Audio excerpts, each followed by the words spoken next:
na naman ako.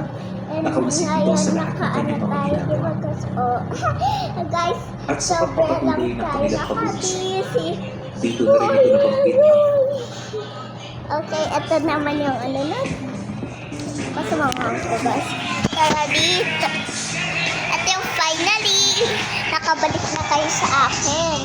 So, bibidyo na natin yan. And Free 315 pesos reward. pupost natin yan sa'yo. Yes, guys. Or 10,000 pesos Yung on nanay ko, Ameribank app. nanay ko yan. Nanay! Bonus. Hi, my vlog! Download the Maribank app now. Tungkol kay Damian, And si Dre. kung ano ito, at kung bakit Si ito Dre, hindi nagkakaya pa yan naligo eh. para magkaroon ng Hi, the vlog. Yun, oh. Sa Ayon sa tatay mga ko, tay, hi, the vlog. impluwensyahan ng nilalaki ay ang mga taong katulad niya na may Ano ba, tatay ko yan? sa sarili. Sobra talaga. Ay, so sige. 3 minutes lang tayo mag-start.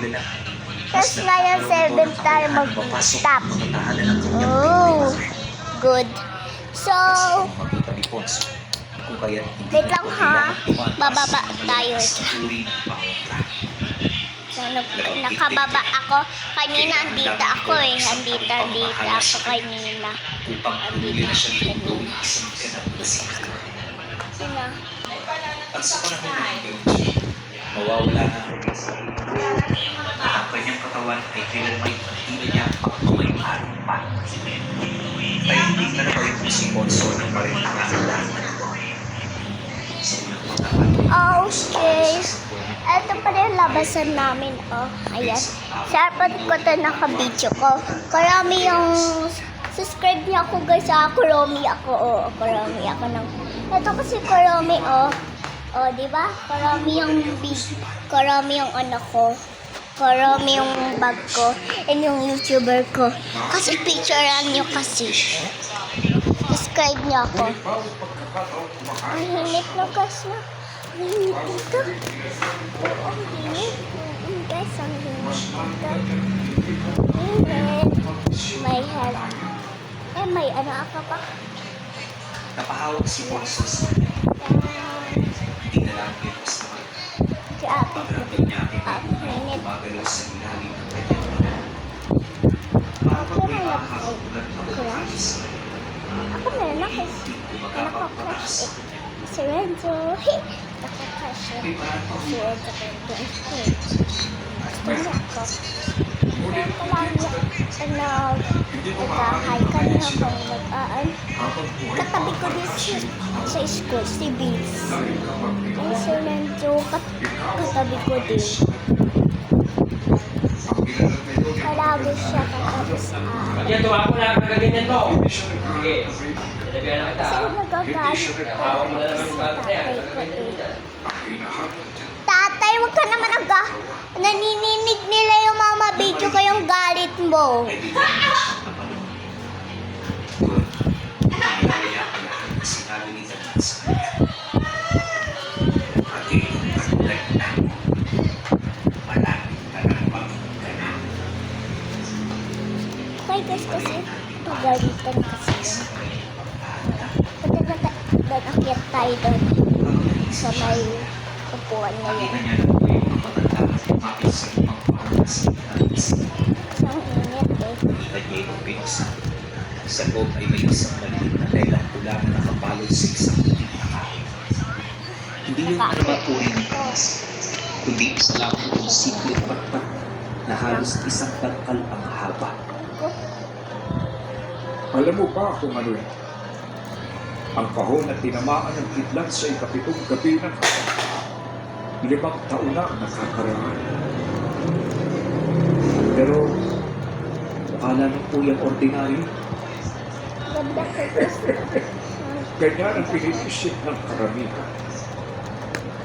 Nanay, tira mo yung tali ko. Paghawak pa lamang ni Consul, ay bigla siyang umiulit. Mainit, pero hindi mainit na gaya ng amoy, kundi parang tumahawak siya sa isang bagay na duhay. Guys, ako yung nagtali. Nararamdaman ka nito. Oo, ako yung nagtali. Manunong ako, guys. Kayo ba, manunong? Kapag dumating ang tamang oras, Subscribe, like, comment. Kung manunong nga, ay dyan. Ngunit hindi pa man sila Huwag mo na kayo kalimutan mag-subscribe. Subscribe na kayo. tumigil ang hangin. Kasabit nito ay ang malalakas na pagkahol ng mga aso sa buong baryo. Ay, isa na lang. Yan na lang. Mabilis ding lumamlam ang alamitan, kasabay ng pagbigat ng hangin sa paligid. At nang maramdaman nila ito, dahil tana ang matandang magkagawa. Napansin niyang nakapunot ang noo nito, indikasyon na may naramdaman itong panganib. Ano ang nangyayari? paparating na siya. Mukhang matindi na ang tama ng utak niya. Kung dati natatakot siya sa ngayon ay parang gustong-gusto niya na akong sakmalin. Nakakatawang aswang. Inakala mo talaga na kaya niya akong talungin sa paraang alam niya. Pagkasambit nito ng mga katatawa, agad itong lumabas ng bahay. Si Ponson man ay nag-iwan sa loob, patuloy na pinakikiramdaman ng paligid. Pagkaraan ng ilang minuto, habang patingin siyang nagmamas sa loob, may nakita siyang isang figura na dahan-dahang lumalapit sa bahay ng matanda. Pagdating nito sa hagdanan ng bahay, bumungad sa kanya ang mukhang ni Daniel. Na galit. Animoy handa na itong makipagpatayan noong mismong oras na ito. Huwag kang mga hasdang niya. Baka nakakalimutan mo. Masyado pang maaga para sa kapangyarihan mo. Kung gusto mo talaga akong kalaban, bumalik ka mamayang gabi. Haharapin kita sa rurok ng iyong kapangyarihan upang maipamukha ko sa iyo na kahit kailan ay hindi mo ko matatalo. Pati mo lang kitang graduation, except na kaya namin ng grad fee. Naku, share pa kasi tayo ngayon. Pero yun naman kailangan kasi kailangan.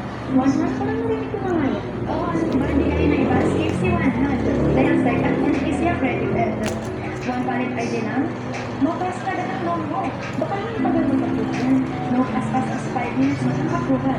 At pwede pang tumas ang credit limit mo. Up to 20,000 kapag good borrower ka. And up to 9 months to pay.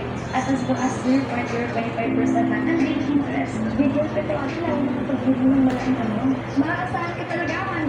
Thank you, Han. Ready na ako to graduate. I-click lang ang text mo nga para mag-upgrade. Guys. Nahulog pa kayo, guys.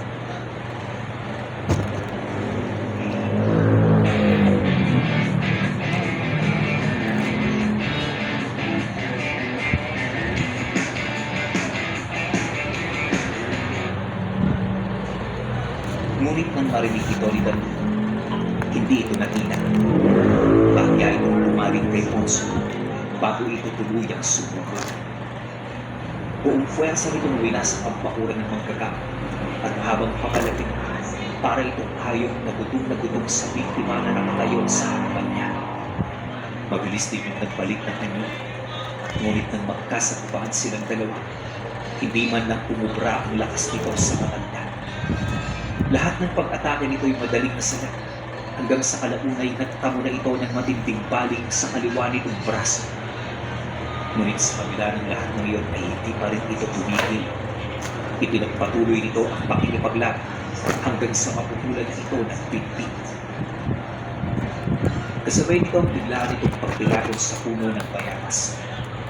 Bumagsak ang katawan nito sa lupa na may malakas na bato. Ang naputol nitong kaliwang binti ay nagsimulat gumapang pabalik sa kanya na tila buhay. Ngunit bago pa man ito makadikit, mabilis na inuntaya ng matanda ang naputol na paa gamit ang maitim na pangpat. Pagkasayang pa lamang nito, biglang sumiglaw ang mapusyaw na bughaw na apoy. Sa loob lamang ng ilang segundo, naging abo. Imposible! Hindi yan imposible. Nakalimutan mo lamang kung saan ka nagmula. Hindi tumayo si Daniel. Habang nakasandal sa puno ay nagsimula namang tumulo ang panibagong panig. Mabagal ang paghilot kumpara sa mga nakita ni Ponso. Doon niya napagtanto, hindi pala tunay na walang kamatayan si Damian at may mga bagay lamang na hindi niya kayang paghilutin. Lumabas ka, Ponso. Halika na! Napalingon ang binata. Hindi niya alam kung sino ang tumawag. Tumatanda ba o si Damian? Muling nagsalita ang magkagamot. Hindi matatapos Dito ka ikaw hanggat lang! nagtatago. Dito ka lang! Nanginginig na lumabas si Ponso mula sa kanya. Pagkakita ni Damian sa kanya, ay bahagya itong ngumiti. Ngunit hindi na yun katulad ng dati. May halo na yung pagkabuhi. Akala ko ba kaibigan kita? Akala ko ba hindi mo ko iiwan? Nang marinig niya ito, bigla siyang nakaramdam ng matindi.